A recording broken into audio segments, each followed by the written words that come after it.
Welcome back to the Lindrum Academy of Champions. Sometime in the next 3 months, we will announce a film, photographic and storytelling competition. These competitions will not be about winning as such, although there'll be a prize for the best entries. Rather, the competitions will be rooted in and focused upon the core commandment of sport. It's not about winning, it's about how you play the game. I speak about this commandment in my work, Family, Nation and Sport. Thus, the entries will be judged on the basis that the only competitor in the race is you.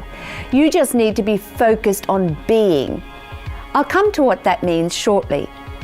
The Lindrum Academy of Champions competitions will be open to individuals and groups upwards of Year 6 primary school. The To Be or Not To Be film competition will require entrants to use a phrase from one of Shakespeare's plays to produce a short movie. To be or not to be? That is the question. This question belongs to the great English playwright and poet William Shakespeare. Shakespeare was dubbed the immortal bard. A wordsmith with a fertile mind, he developed deep insights into the human psyche through his dedicated commitment to the art of scholarship. So what led Shakespeare to sacrifice his life to hard work? The same question might be asked of any number of men and women who have achieved success in any number of human enterprises. And indeed, this question should be asked, for the more times you ask this question, the more lessons you learn about life. And the more lessons you learn about life and humanity, the stronger you become. Mental strength is a joy to behold. Shakespeare grew up in a village in an era of political and religious upheaval. As a child, he watched on as exquisite artworks in the village church, artworks depicting ancient legends, were whitewashed by the walls by order of Queen Elizabeth I. The anger he felt inside him at the time may have been the trigger that unleashed the potential that ultimately gave birth to his many poems and plays. Anger channeled into constructive rather than destructive effort in accord with the Platonic ideal to help humanity climb out of the cave of ignorance in order to make the world a better place. For those who think Shakespeare's language too difficult, too old-fashioned, I urge you to take time to look behind the words to the people inside the plays. I say people because Shakespeare's characters are people in the true sense. The people and the worlds they inhabit are not too far removed from the reality of today.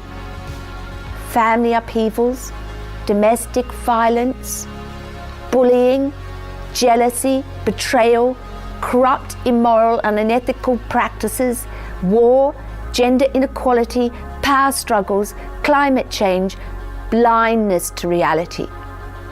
There is also passion, humour, and above all else, hope. If you reside in the real world, as opposed to the empire of the unreal, where your nose is almost continuously squashed onto the glass front of your mobile phone, waiting for the next text message to appear, there's no easy pathway to being, to becoming the best you can be. It's a long, hard road with lots of twists and turns and plenty of challenges. It's not a road without technology, but it is a road where your humanity rules and you are boss of your technology rather than the other way around. Your brain still adds up without the aid of your calculator, and balance is the order of the day. This road is as physically and mentally demanding as a ride in the Tour de France.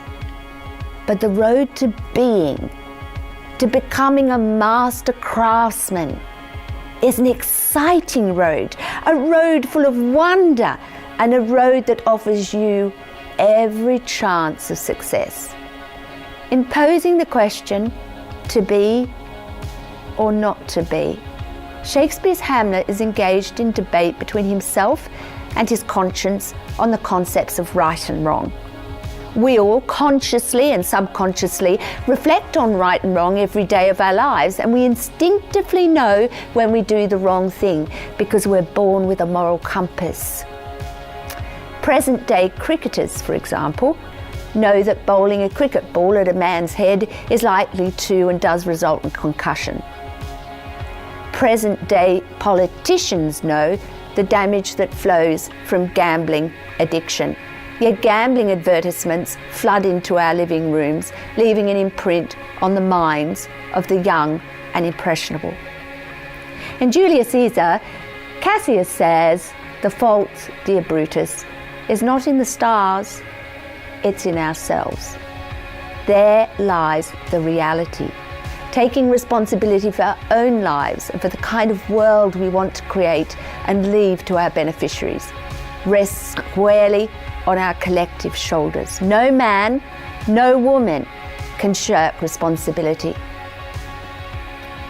In As You Like It, the character Jacques says, "All the world's a stage and all the men and women merely players. We have our entrances and our exits, and every man and woman in their time plays many roles." The quality of the roles we play in life, the success we enjoy, the failures we experience are stepping stones to being. The harder we work on developing the self in service of others determines the quality of the story we leave behind us. Which brings me back to the story of the uncrowned king. Named after the philosopher Horace, who believed there was something to be said for the private man. Born in a slum, the product of a rape, raised by a single parent in an era when single parents were viewed like tea leaves at the bottom of a cup. Exported to a household of champions whilst his mother suffered the humiliation of a bigamy trial. Horace Lindrum became a champion bigger than his own times. As a young man, he decided to be, and we are only just starting to discover his extraordinary legacy.